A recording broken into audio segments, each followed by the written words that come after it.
Hey guys, welcome to the Ben Tracy podcast, where I interview thought leaders, parents, and educators about navigating life in the digital age and what we can all do to keep kids safe online. This podcast is sponsored by Bark Technologies. Let's get into it.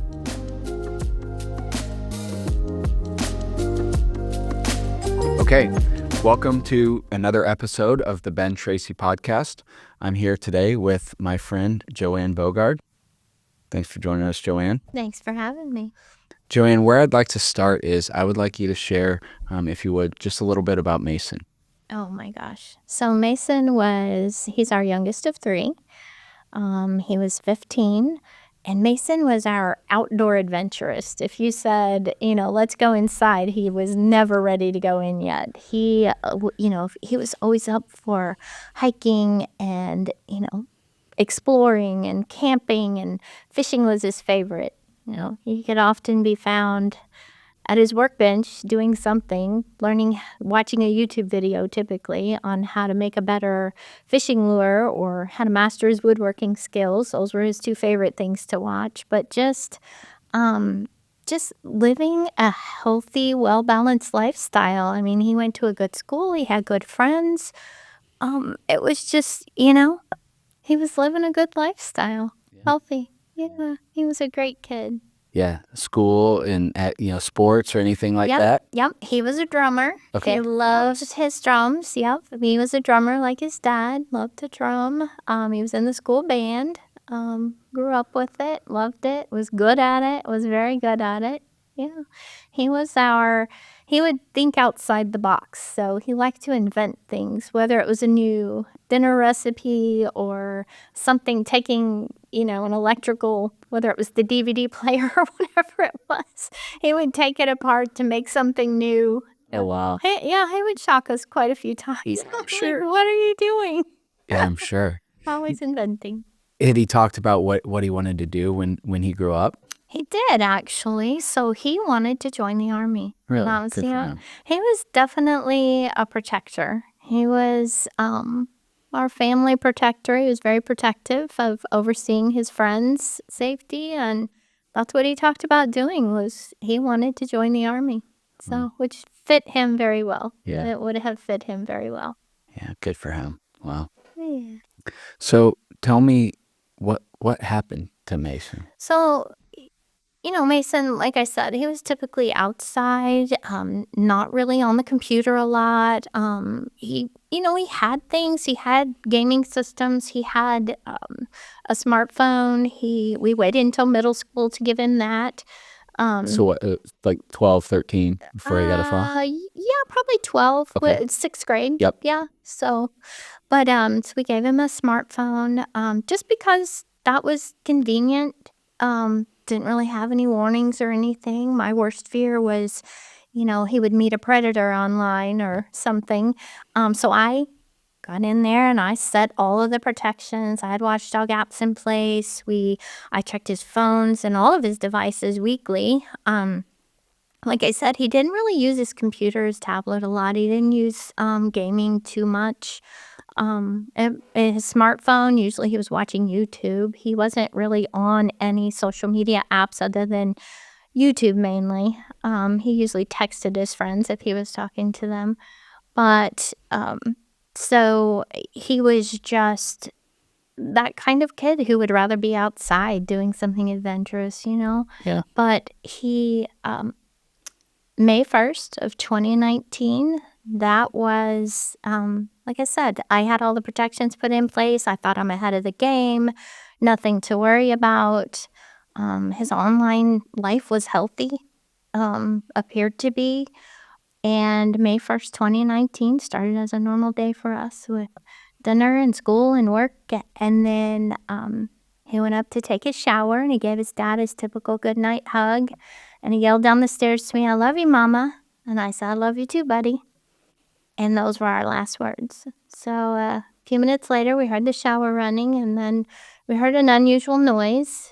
And my husband called up to him, and he didn't answer, so he went to check on him, and he found Mason unconscious, no heartbeat, not breathing, and he had a belt around his neck. So my husband is a fireman, first responder. Thankfully, he somehow put his personal emotions aside and kicked into rescue mode, and he got a pulse back for Mason, but Mason never woke up. We got him to the hospital, and he was on life support for a week. As we prayed over him, trying to figure out what happened, nothing made sense. And I got out my phone. I didn't have his with me. I got out my phone and I just did a search of teen with a belt around his neck. And all of these videos started popping up of the choking challenge. I'd never heard of it, didn't know what it was, but I knew right away that that's what had happened. And because of a conversation we had had just 2 weeks earlier. And when we got home, we got his phone. After we buried him, we got his phone out and we started looking through it, and we found a video that he had recorded himself just 2 days prior, trying the choking challenge. In that video, it was very obvious that Mason was not trying to hurt himself. Our assumption is that he was trying to be funny, make himself pass out because, and then post it on social media probably, or show his friends and get those likes and laughs that our kids all crave in this world today. And the choking challenge is actually, there's different reasons for doing it. Some kids do it to get like a natural high without drugs, because it gives you that euphoric feeling when the blood rushes to your brain. And then other kids do it as a challenge, which is like a dare. They have all these challenges. Most people have heard of like the ice bucket challenge, which is for a good cause. The Tide Pod challenge was one that I had heard of. There's a cinnamon challenge, and now I've heard of countless challenges, the choking challenge being one of them. When TikTok came along a few years ago, it was a little more commonly known as the blackout challenge. Yep. So same thing. But yeah, kids just watching these videos that are fed to them unsolicited. The police couldn't find anything in his search history. So it was unsolicited, that the algorithm just fed it to him. And, our assumption is, like I said, that he tried it we're assuming to post it. Obviously, he didn't get to that point. But yeah, what we have found through research and other organizations and other parents is that these kids watch these videos that are fed to them unsolicited over and over, and they get this false sense of safety that this is okay. I won't get hurt. And with that frontal brain lobe not being developed yet, and they're impulsive and they think, oh, I want to try that. And so they do whatever it is, whether it's a dare or a challenge or, buying, a drug online. They get that false sense of safety because it's fed to them so constantly. So Well, it normalizes it, right? Where absolutely, they yeah. see, if you see one of those videos, maybe you don't think anything of it. But if you see 100 of those videos, it seems normalized, you would think, right? Where it's like, well, okay, well, everybody's doing it, and it's Right. probably okay, right? Like, it's probably not going to hurt me long term. And I think there's a lot of that with social media, and a wide variety of different topics. Is anything you see once, but then these algorithms that you mentioned, they know that he watched that first choking challenge all the way through, and then I like the word you used, which is fed. He was fed this content. He wasn't actively going out and searching for it, right?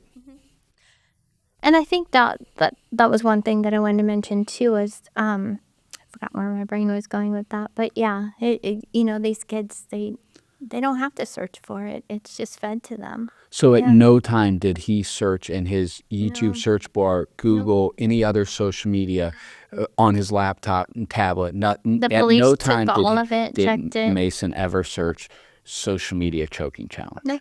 He was fed this Mm-hmm. completely unsolicited. And that, like I said, as time went on, we were learning more and more and more about. I didn't know what an algorithm was. Right. That it's this how it's built is that these social media companies build this algorithm that says, okay, whatever you click on, whatever you pause on, whatever you look at, whatever maybe your friends are looking at, and we think you might like it too, and that it wants to try and figure out what would Mason want to look at, because their whole goal is to monetize that platform into keeping those eyes on the screen for as long as possible, which obviously leads to all kinds of other problems, right? You have that screen time fight in every home. Sure. Every parent, has that. There's just so much that it leads to, but that's their whole goal, is for that algorithm to collect as much information as possible. And what can I feed him to keep his eyes on the screen longer so that I can sell that data to companies, to advertisers, and then they make money off of my child. Sure. Yeah. Well, I think a lot of parents forget that these are all businesses that are competing for all of our attention, but most especially for the kids' attention, right? Like, YouTube would love to have you as a user, but as a parent who has 30 more years to live, say, well, they would much rather have that 10-year-old who could be a user, a client, a customer, right? Essentially, that's what it is, for the next 80 years, right? And so that their incentive, like, that's really their target market, correct? Is the Absolutely. younger demographic. So, like, the one thing that they do is, well, first of all, research has shown that by the age of 13, that the platforms have collected 72 million data points on a 13-year-old. 72 million data points. They're not even supposed to be on there until they're 13, Right. but they have all of this data collected on them, and then they sell it, and it's crazy. The whole thing is just crazy to think about and wrap your head around. How many children have died from social media challenges? From the choking challenge alone. So when Mason first died, we donated his organs, and he was able to save 5 lives. And the Indiana Donor Network just asked if they could do a film of his honor walk to promote organ donation with young people. So we agreed, and that video, I think it was within 3 months, had over 40 million views. It went viral, mega viral around the world. So I had people from islands I had never heard of. I had to hit translate, and they were reaching out to me, first saying, "I'm so sorry for your loss. I've never heard of this, so thank you for sharing. And what can I do to protect my kid?" And I think that was my wake-up moment. And this is all within, like I said, the first few months. And I thought, I cannot sit here and do nothing, because I'm not alone. I thought I was this isolated family of dealing with this. And I quickly learned that every parent around the world is dealing with this. We've got to do something. Right. It's not a one-off isolated event. No. So, a friend this woman reached out to me, and she said, "Hey, I saw Mason's honor walk. We have a support group. It's a private page, a closed page. We have a support group. It's just parents who have lost a child to the choking challenge. Would you like to join?" And I said, sure. And I thought, there's probably gonna be like 6 or 8 people. There were over 200 families in this support group, and this was 5 years ago, and it has taken off. And this is just one challenge, just the choking challenge.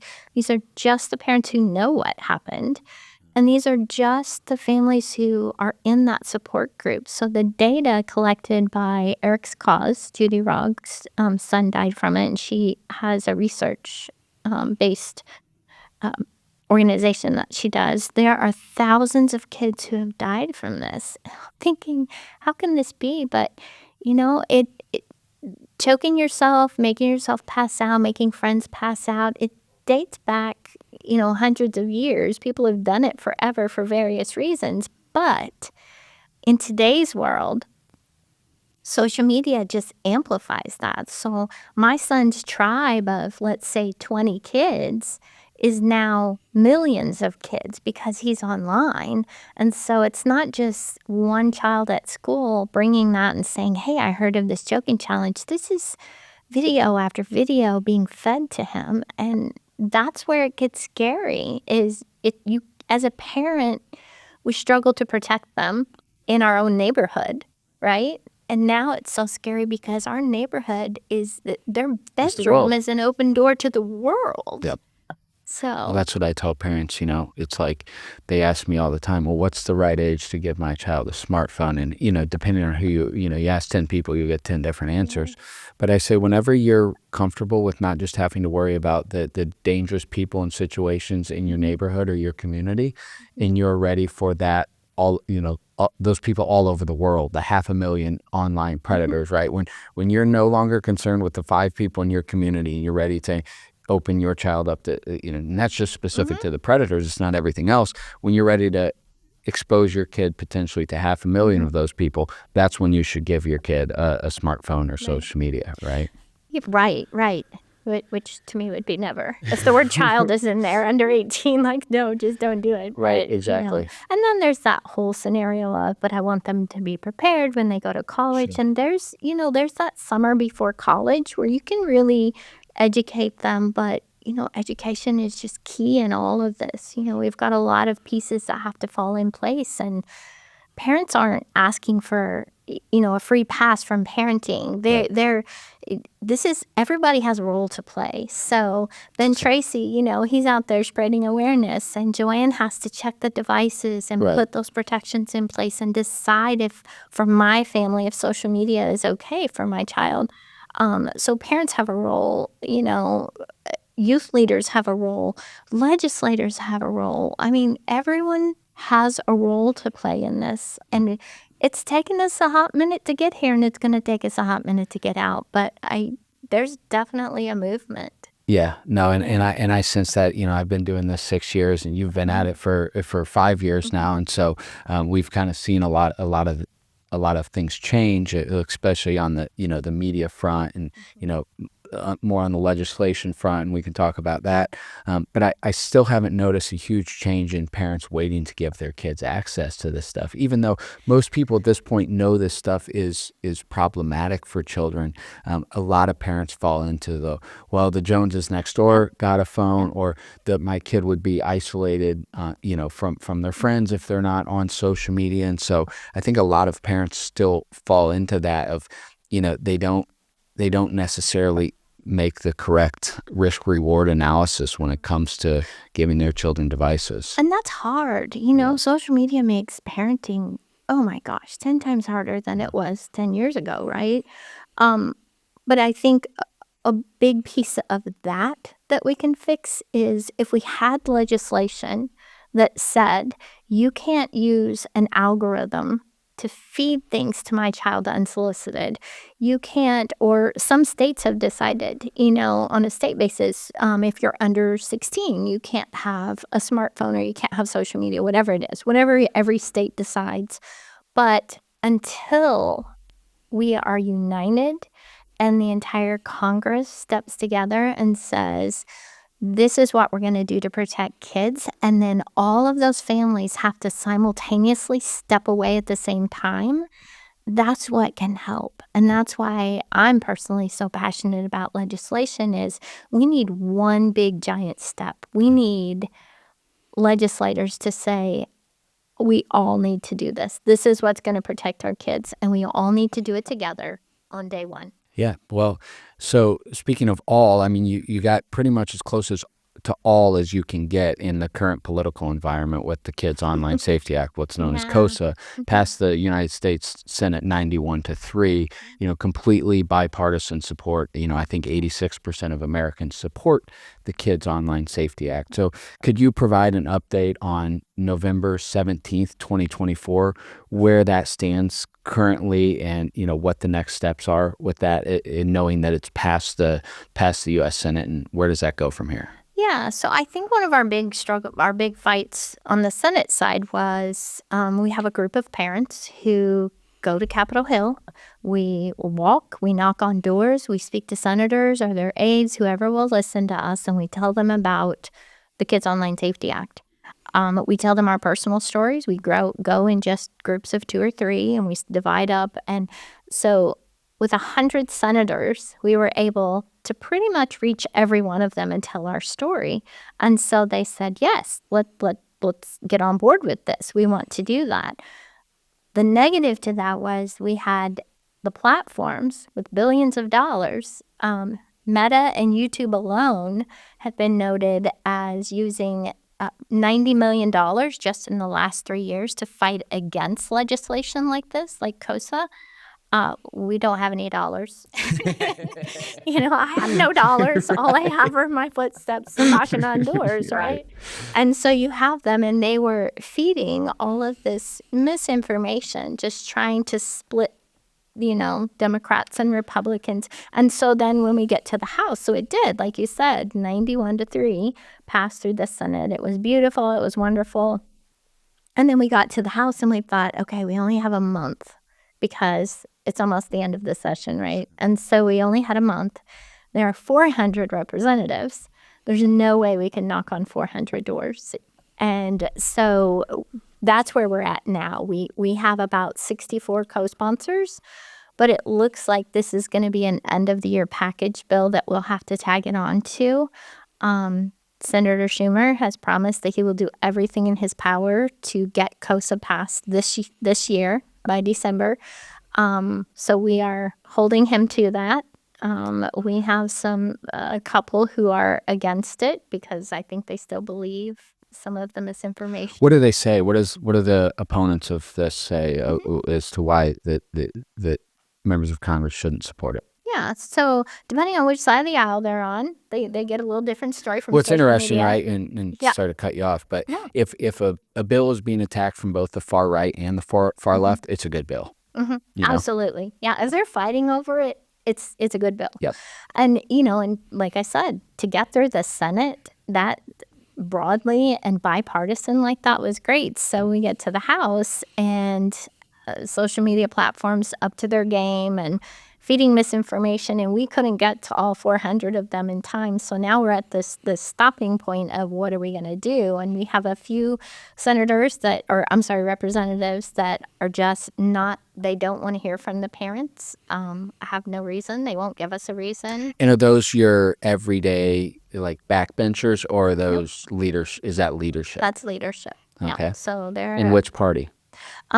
Johnson and Scalise are the two that right now are holding up KOSA for the most part. Sure. So we are working hard on that. But so where it stands is the things that they're saying that social media platforms are feeding them is, this is going to, depending on which side they're talking to, it's either going against the First Amendment, that kids are not going to be able to say and do anything they want online if we put KOSA in place, which is absolutely not true, or it's saying the LGBTQ community will be harmed for various reasons, that they won't get the support that they need. None of that is true, but we haven't had an opportunity to go in like we did in the Senate and disqualify any of that. Yeah, well, and actually, when you're looking at the LGBTQ community, other marginalized communities, those are actually the youth that are impacted the most by social media harms. Absolutely. And I have to say, I would never... I'm a mom who drove a minivan. I am not a legislator. I'm not a politician. I'm just a mom. But I have read that bill front and back many, many, many, many times. I've worked with the senators, with the other parents. We've all worked with the senators. None of us, and the representatives, none of us would put our kids' names associated with a bill that we thought wouldn't honor them. And this is just, like I said, they're feeding misinformation purposefully to divide, the House and the Senate, or the Democrats and Republicans. And so where we are now is just trying to get the right information out there that kids can still search for anything they want online. There's no hamper there. They can still search, which, in my mind, I hope for the day and I pray for the day that will change too, because, as an adult, you can search for tobacco and alcohol and legal porn, whatever you want. I don't feel like those are all things that a child should be searching. So if the parents don't have those safety features turned on correctly, or if you have them turned on and the phone doesn't update, you have to reset it on each individual app, and it's just too much for parents to handle alone, which is why it needs to go back to the source, which is the social media companies, which is what this bill will do. It will just put those common sense things in place. Sure. What would you say if instead of Ben Tracy sitting here, it was Mike Johnson sitting 2 feet away from you? What would you say to him on November 17th, knowing that they're going back to D.C. here in a few days? Well, I think my biggest question to him would be, do you want your child exposed to these things? Do you want your children and your grandchildren, no matter who it is sitting with me, I want them to know, I want them to ask themselves, if now's not the right time to do this, when is the right time? We've lost thousands and thousands and thousands of children to an online harm, anything from online challenges to sextortion, and now we have, cyberbullying and suicide and fentanyl-laced pills that are pushed at kids because Snap Maps is out there, and so they can just get on Snap Map and find this, and they send an ad to a kid, whoever's in their region. And so there are just so many harms out there that parents aren't aware of, and now we have AI harming kids, and we all have parents calling us saying, I lost my child to an AI, a chat bot. And it's unimaginable, and every time I hear of a new harm, I think, oh, that's even worse. That's the worst one. And then I hear of sextortion, and then I hear of AI chatbot, and then it's like it keeps growing, and it's going to keep growing. And what I would tell Johnson is, it's coming for your kids. It's coming. Well, he knows that because he used Covenant Eyes for his own kids. This came out when he became speaker, that he and his kid were using Covenant Eyes to block pornography. I mean, so he knows what kids, which is probably part of the reason he doesn't want to meet with folks like you, right? Yeah. Because, I can tell you that I had all that. I had all the protections in place. I, too, thought I was ahead of the game. I thought I could protect him, but it wasn't enough. You cannot stay ahead of these social media companies. So is it the lobbying? Is it campaign contributions? Campaign contributions are public record, of course, and you mentioned the $90 million, and so you have to think that probably plays a role in that. I absolutely believe that. I absolutely believe that. Money makes for a friend told me, she said, how can they sleep at night? And she said someone told her, money makes for a very comfortable pillow, So I'm not blaming anyone specifically for doing that. I'm just saying I do think that does play a role in some legislation. But the senators were lobbied too. So they clearly said, we've heard the lobbyists and we've heard the Joann Bogards, and we're on the Joann Bogard team. And so I think what you said earlier is correct, which is if you could get your message and the actual facts of what this bill is in front of 435 people, instead of 100, maybe this would look different.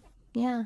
And that, obviously that's our goal, is for everyone to hear that message, which is why all of the parents are out there doing podcasts and sharing their stories. So, and that's hard. That's hard every time we share it. It's hard. Bless you for doing it. And but it has to be done. We cannot just sit here and wait for what's going to happen. What would you say to the other parents who have a story similar to yours who aren't sharing it? Because, you and I get these emails and we have these calls, and I, of course, encourage parents to follow your lead, and, but there are a lot of folks who don't share these things because, from the parents who they feel, guilt or shame or whatever it is, and they're not willing to take that step forward. Because for every Joann Bogard out there's hundreds, if not thousands, of other parents who aren't going on podcasts and aren't sharing this stuff publicly. What would you say to, of course, everyone grieves differently. And so, but what would you say to those families? I think there are things you can do, and that you absolutely hit the nail on the head with that, because every family grieves differently. For me, I have to suck it up, tell my story, and I cry after, right? Because it's hard. But for some people, they can't even get through that first story, and that's okay. Yeah. That is okay. And if you can't do this, there's so much more you can do to protect these kids. Mm-hmm. You can call your representative. You can call your schools. Just call the PTA president, one person, and say, this is a problem. Listen to Ben Tracy's podcast. Listen to this. Listen to these stories. Follow, these other people who are saying these things. Listen to the stories and say, we have to do something. And then those other people, the schools and the counselors and the nurses and the principals who are seeing these harms firsthand, they can step up and do things too. What are those things that they can do from the school's perspective? Well, I think from the school's perspective, a lot of that is state legislation, and just working with their state school boards, their local school boards, their city councils. Education is huge. Just getting education in the curriculum. We just recently got Mason's Internet Safety Education Act passed in Indiana. And that was a lot of footwork for me personally, but I didn't do it alone. I had a whole army of people with me saying, these are the statistics you can share. The president of the principals union and the teachers union and the nurses, they all went to state capitol with me and testified on this is what we're seeing. So there are lots of things that they can do, but adding just the curriculum, adding the education piece to the curriculum is huge, because even if we get legislation passed, these kiddos still need to know how to navigate. So in my hope is that the education includes the piece where, not just telling them how to recognize a predator or how to report things like that, but also I have hit this emotional wall, whether I'm being cyberbullied or whether I've spent 6 hours on the screen today, whatever it is, just building that frontal lobe and those skills to recognize within themselves, I need to pivot. How do I pivot? Mm-hmm. And how do they pivot?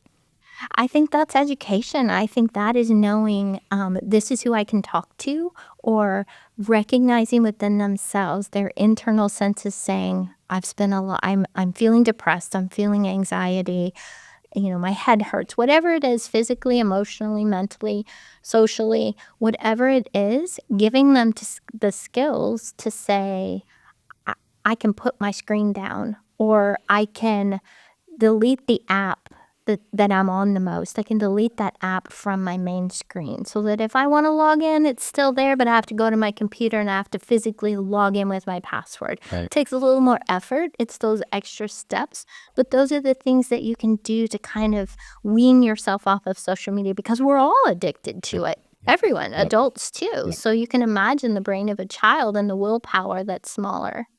Yeah.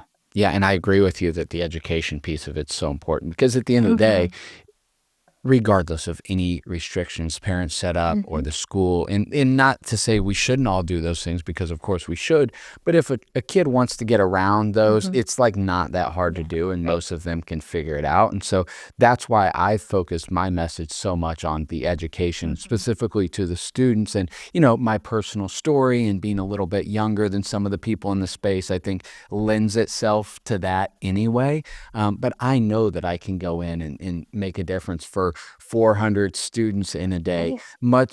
I'm more confident in my ability to do that than to get through the 400 congressmen. And to your point, we all have a role to play. And so I think that's so great what you've done in Indiana. And I think too, the addressing the education piece legislatively, you don't open yourself up to quite as many of the legal challenges that some of this other legislation, these Net Choice and some of these other organizations who, if a state does actually pass a bill, most times they come in and file a lawsuit after that happens.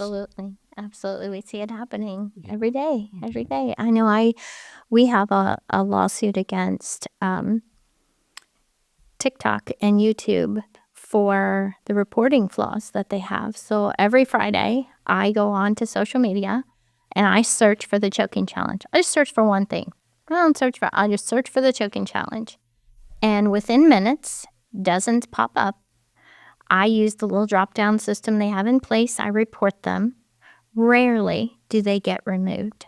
The Becca Schmill Foundation funded a research project that found that less than 5% of those that are reported, the choking challenges that are reported, are being removed. Less than 5%. That means 95% of them or more are staying up. So there are videos on there of kids choking themselves, potentially harming themselves, that have been on there for years since I started doing this, and they're still up. And I'm, as a parent, reporting them and telling them, flagging it for them, and they You still go and leave you're like, it up. I've seen this video before. Yeah. And it is amazing. And it's so obvious in the videos the kids don't see the harm in it because they're kids, right? Yeah. Well, they're kids, but they've Yeah. also, many of them have been served Yeah. hundreds of those other videos that normalizes something that is frankly not normal. But it becomes normalized because they see it so many times and because there's no way to get this content removed. Or, 95% of the time it will continue to be there. Yeah. It's frustrating. It's very frustrating. Sure But we're going to make a difference. Yeah, well, We're going to make it a change. you All of certainly us are. together. You certainly are. You're doing it in D.C. You're doing it in Indianapolis, and so I just want to jump back to that. What is Mason's Law? How does that work? What does it require schools in the state of Indiana to do and to teach? So what it does is it gives the schools the tools that they need. So the Board of Education is gathering some curriculum. Right now they're in that stage. They're gathering the curriculum. People can bid on it, put their bid in, and then they will pick however many of those that they want to provide age appropriately. And then the schools will actually have the curriculum at hand that they can teach the kids. So they're not trying to figure out, well, how do I teach them about AI and being safe? How do I teach them about predators? It's not just each teacher doing it individually on their own. It's a piece of the curriculum that they will actually have, that it can be consistent and it can be vetted, and all the kids can receive. Oh, that's great. Yeah. That's great. So where does the curriculum come from in terms of, so vendors just, different organizations bid on it and then they just pick one. Now, is it required that they teach it, or is it just provide the resources that they could provide, if they want to? A lot of the schools in Indiana already, they have stated that they already teach this, but they're very welcoming to some sort of consistency to it. Yeah. So no, they do not have to do it. Mason's bill actually, Indiana doesn't really like, the school doesn't really like, this school board doesn't really like to be told. Most of them don't. You have to do this. And it was a little easier getting it passed quickly because it passed very quickly. Yeah. We presented it in January, and by March, it was being signed by the governor. So It was a really quick bill to get through. But that will go into effect next school year. So the fall of 25, the schools will all have a curriculum that they can actually provide to the kids. Wow, that's amazing. I had 2 high school kids from Illinois come out, and they went to 2 separate high schools, boyfriend, girlfriend type of deal. And they came out and ran with me yesterday down the side of the road, and it was really great. But like I said, they went to two different schools, and I asked them, I said, have you had speakers in? Is this taught in your school or anything like that? And they both said, we've never had one conversation in school. And they were juniors in high, they were both 17. They never had one conversation about digital citizenship, online safety. That had never happened. It's scary, isn't it? It sure is. There are states that the more and more states are falling in line. I think there's 13 states now that have the media literacy, like Mason's Education Act, Internet Education Act. More and more states are getting on board with that. So I think the more we do it, the more we put it out there, they'll all catch up. Yeah, that was my next question, was how many states are doing this, and or if Indiana was the first. No, we were the 13th, I believe. Okay, yeah. Great. So we still got a long way to go because we do want those Illinois kids to be educated too, right? Yeah. And if it's not in the classroom, then that's leaving it up to the parents. And as parents, we don't know all these things. We have to find it out on our own, and it's hard. It's really hard. Yeah. Should there be an education of parents? I mean, wouldn't it be nice if you could require every parent take a, 5-hour course on keeping their kids safe online? Like, how do we go about doing that? Because, I do these parent presentations all over the country, and, it's hard to get them to show up in the first place. And then the ones who do are the ones who already kind of, you're preaching to the choir. Those parents already kind of get it. So what do we do for the rest of those parents? Well, I've been trying to work on a city event where I'm at. So it's kind of a citywide event that I would love to do. I haven't got that all pulled together yet, but I'm trying to do a citywide event that would educate parents, youth leaders, going beyond the classroom, educating other people, doctors, policemen, firemen. When they come up on these kids who have a problem, the people that are still relating to the youth, they're still working with the youth, but they may not be mom and dad or a teacher, but they're still working with youth.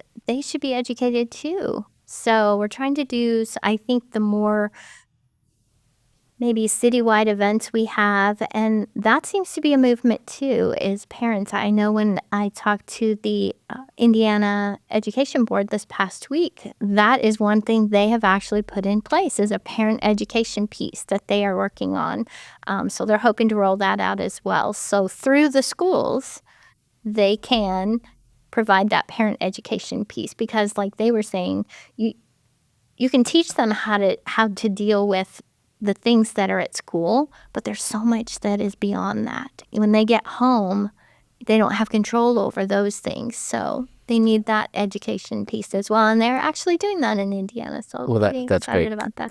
Good for Indiana. It's so interesting to me. A point I've started making in my parent talks is like, you do one of these parent talks and you get 50 to 100 people there, and you're like, well, we really wish we had all the parents here, right? But what I've started saying is, in terms of content, what a kid is being exposed to. If you took a kid's TikTok account, right? We're just going to take that kid's TikTok feed that has sexual content, violence, choking challenges. If the schools just decided we're going to take any one of those kids' feeds and we're going to print that off and we're going to bind that up very nice and put it in a school library, you would have a whole lot of parents showing up, as you've seen all over the country, right?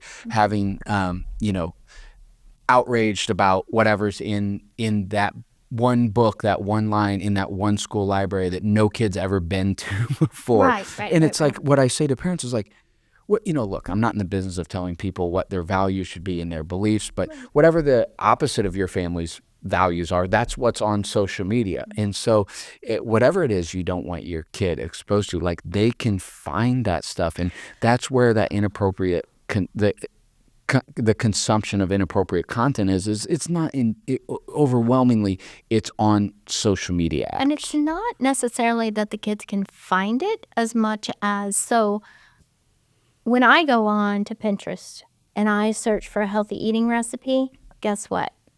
I'm an adult woman. It's going to send me a healthy eating recipe, and my algorithm is going to be full of healthy eating recipes. Right.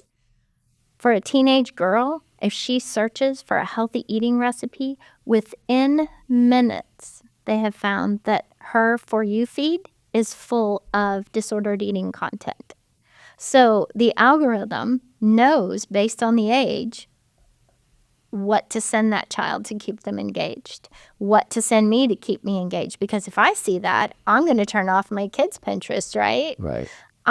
As a mom, I'm going to think, oh, I don't want her on that if that's what it's going to send me. So it knows, that algorithm knows, it's smart, and it knows exactly what to send me as an adult and exactly what to send a child. So just because a parent, and if a parent doesn't know that or realize that, they're thinking, Pinterest is safe, Pinterest is fine, all of these platforms, they're fine.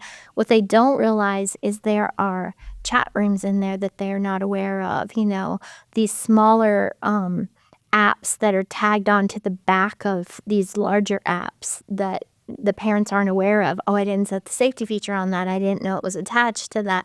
There's just too much to learn for a parent. Right. Well, and two people can have to your point, two people can have a vastly different experience even on the same platform. Same platform, same app, same location, same household. but Sitting right next, your kid sitting could be right sitting next right to you on next the to you, couch. both scrolling on Instagram, essentially seeing Yep. very different. It might as well not even be the same platform. And I think that's one thing too is parents need to when you're checking your child's device, if you're an engaged parent and you're checking that device, look in that For You feed. That is the thing that parents tend to not be aware of and they skip because they don't know. We don't know what we don't know, right?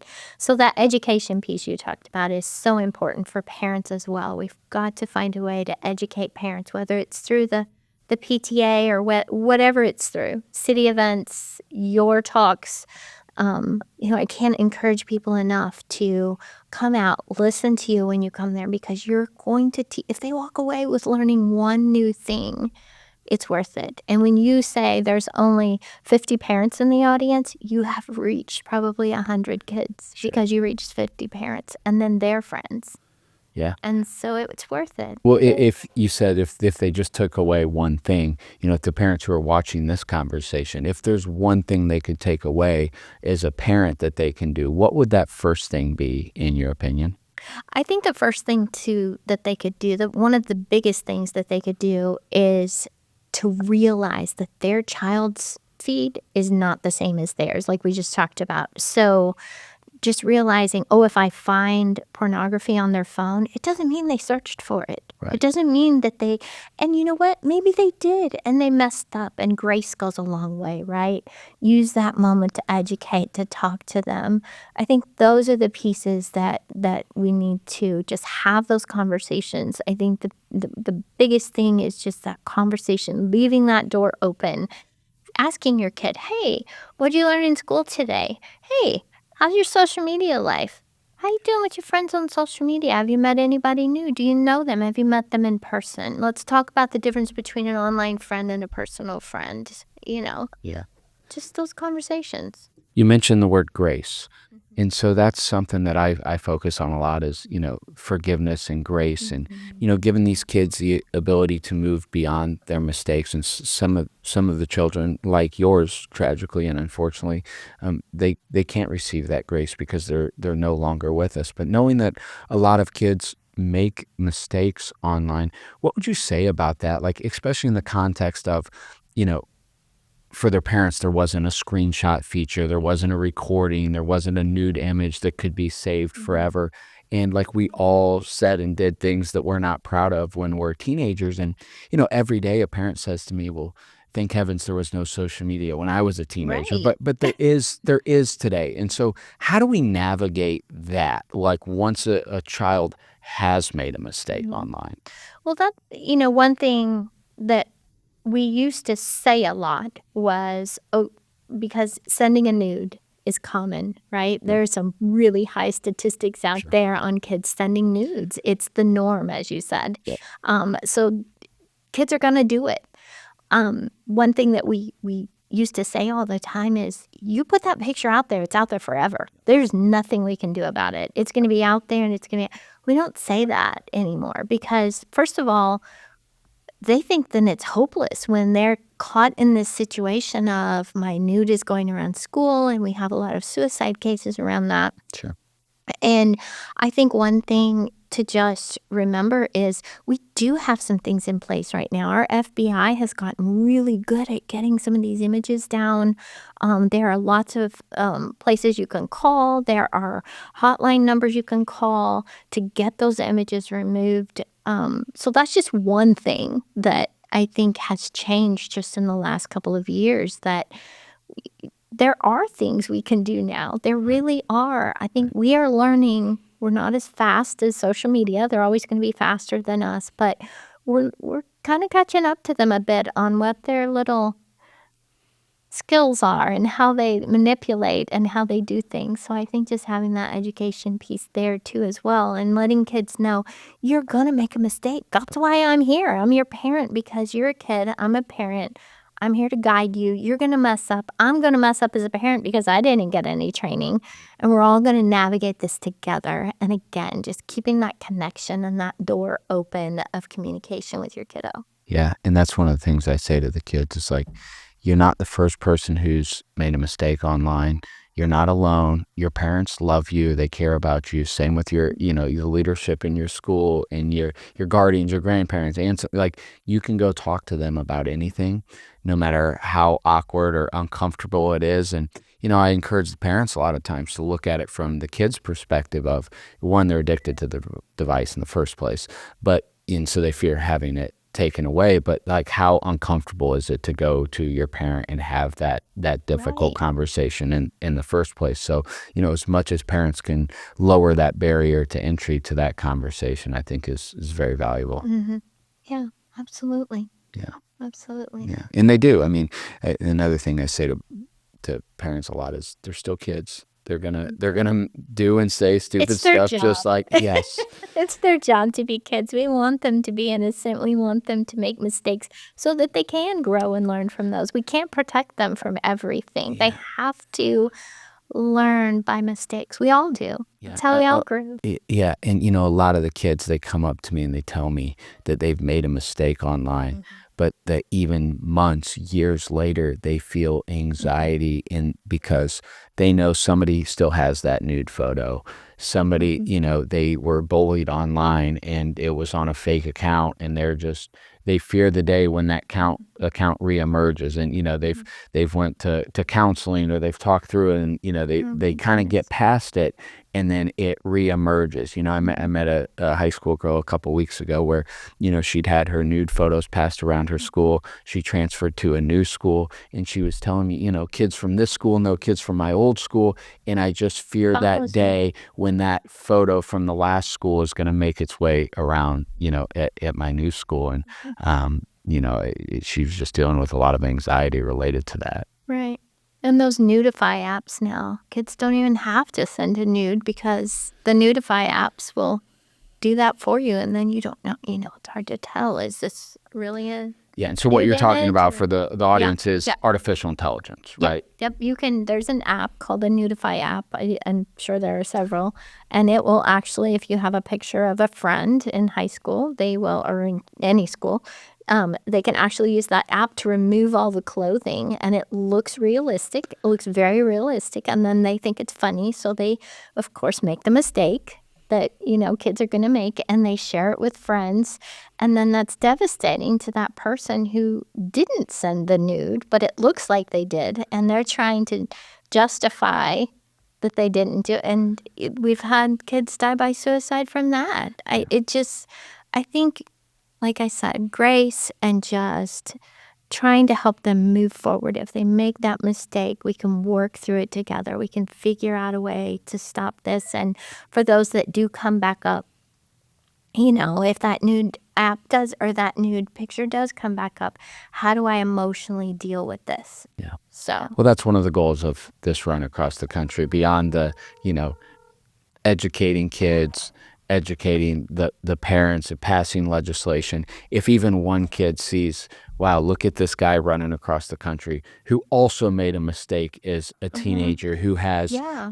7 years, 13 years from, posting those things that got me in trouble, and 7 years from getting fired from the job. But if even one kid sees that and is like, wow, look what he's turned this into. He spoke to hundreds of thousands of people and is reported 100 of these predators and all these different things. And they just see, maybe I can get beyond my mistake. Look at this guy. He's running across the country, and, he came to my school. And I mean, forget everything else. If even one kid sees that in what I'm doing, or sees this interview, that's the point of all of this, right? And so, that's how I close my parent presentations. It's like, I was shown a lot of grace and forgiveness and ability to move beyond the mistake that I made as a teenager. And at the end of the day, that's my biggest ask, is that these kids be shown the same. Yeah. And I have so much admiration for what you're doing, the physical thing that you're doing to bring awareness to it, but just the being in the school and sharing your story, which is hard. Yeah. You made a mistake. It's hard to own up to that and say, I messed up and it cost me this. Yeah. And now this is how I'm dealing with it. And I think just the kids and the families seeing tomorrow's going to be okay. And if it's not, the next day will be okay. I'm going to make it through this because I see Ben making it through it, and I think what you're doing is just so admirable and so brave. And I just can't say enough about what you're doing. Thank you. Well, I appreciate that. And, your support has been incredible. And, the connections with the other families who've became, it feels like so many of them have become my own family and friends. And, the comments on Facebook, ironically, or Instagram, and, the text messages from, so many of the families every day, every few days has just been so encouraging. And, I feel, I honestly do feel some pressure myself with this is because, of course it's hard. Of course there's days I don't want to do it. And, but then I run up every 4 or 5 miles and I see the back of that bus and I see Mason Bogard and Zach Didier and Grace McComas and, Matthew Miner and Nate Bronstein and all the other names on there too. And it's like,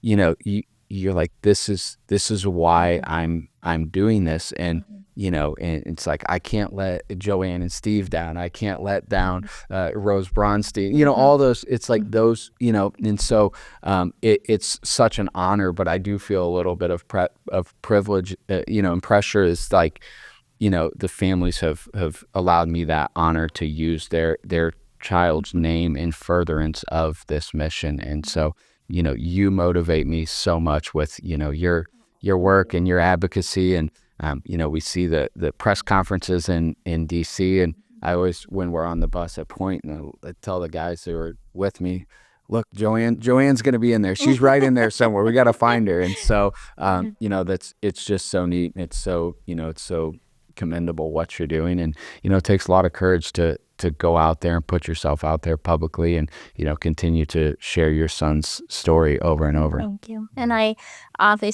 do not do this alone. I mean, my family supports me, as much as I get on that plane and fly or, travel, whatever I'm doing, whatever I'm working on a Zoom call or a podcast, they support me so much. But the families that advocate with me, they are my family now. We have all become so close, and we do this together. I don't think any of us could stand up alone in front of Congress and say, this is what we want. This is what I want. I don't think we can ever say that. It's because there are so many of us linking arms and doing this together that gives us the strength to keep doing that. Yeah, one of the things I say often is, and I don't, I don't want to misattribute this, but that courage is contagious, and you certainly have more of it than just about anybody out there. So, I just want to say thank you, and thank you for doing this, and God bless you for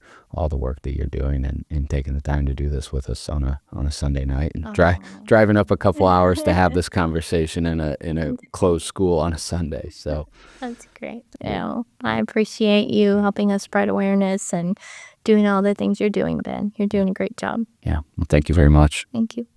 Thank you all for listening. Thanks again to Bark Technologies for sponsoring this podcast. We'll see you all on the next episode.